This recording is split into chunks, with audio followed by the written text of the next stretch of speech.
Takže v dnešnom videu ti vysvetlím nielen ako tvoja identita vytvára tvojho chlapa, ale trošku aj priblížim moje minulé video, kde som vysvetlila, ako som si zhruba zmenila verziu mojej kamarátky. Samozrejme, to video priložím aj sem do popisu videa ako link. V zásade toto bude veľmi, veľmi v skratke, pretože o týchto veciach sú vyslovene celé knihy, ale manifestácia a všetko, čo si túžime vytvoriť, vychádza z našej úrovne vedomia alebo z našej identity. Tým pádom je vlastne jedno, či afirmujeme, či alebo koľko meditujeme, či robíme nejaké techniky. Pokiaľ sa nemení naša identita, naše rozhodnutie, tak sa nezmení nič. Identita sa začína dvoma slovami. Ja som. Ja som si možno videla alebo videl označené v rôznych zahraničných, či väčšinou teda zahraničných videách mentorov, koučov. Samozrejme, keď zabrdáš do ezoteriky alebo celkovo do neduality, tak tam je väčšinou ja som označené ako Boh. Čiže Boh alebo zdroj alebo to, čo kvantuje našu realitu, nie je nejaká od nás oddelená entita, ktorá je tam hore a my k nej máme vzhliadať, ale je samozrejme nad nás, čiže je nad pochopenie ľudského ega, ale je to zdroj, ktorý sa volá ja som.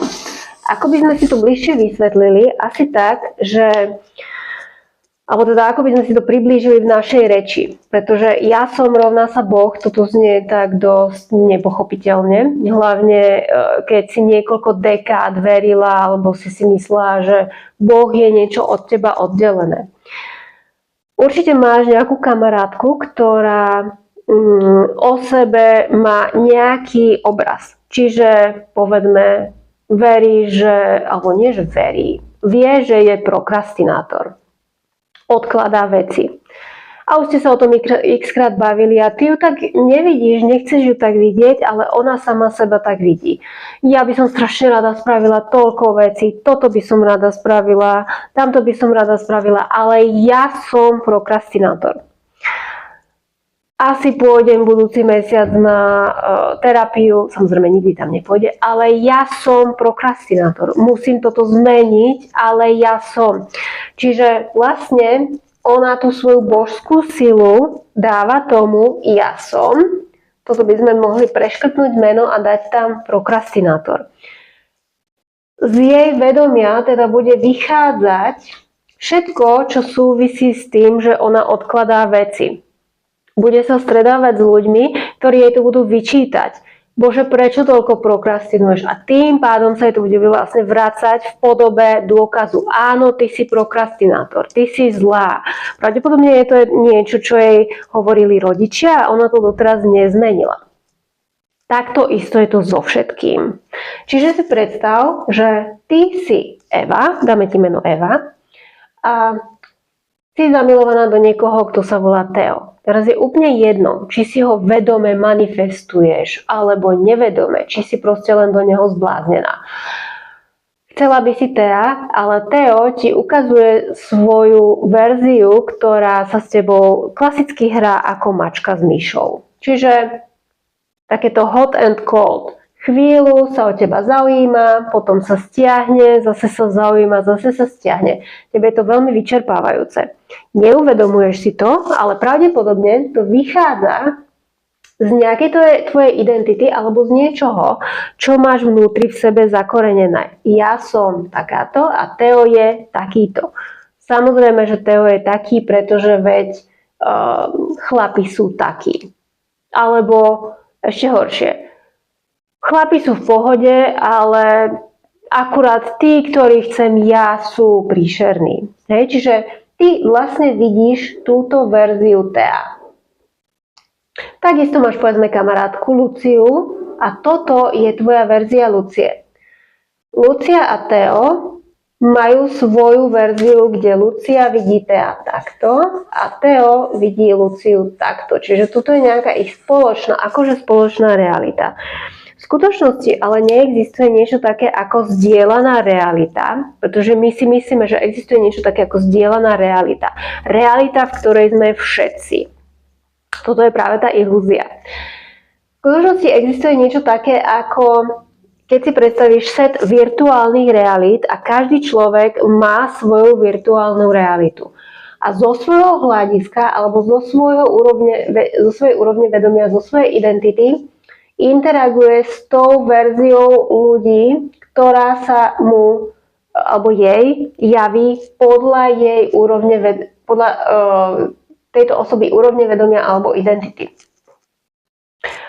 Čiže táto verzia Evy bude vidieť vždy len túto verziu Thea a vždy len túto verziu Lucie, pokiaľ s tým vedome niečo neurobí. Vedome s tým niečo urobiť by znamenalo napríklad zmeniť si verziu toho človeka podľa toho, ako ty ho túžiš vidieť.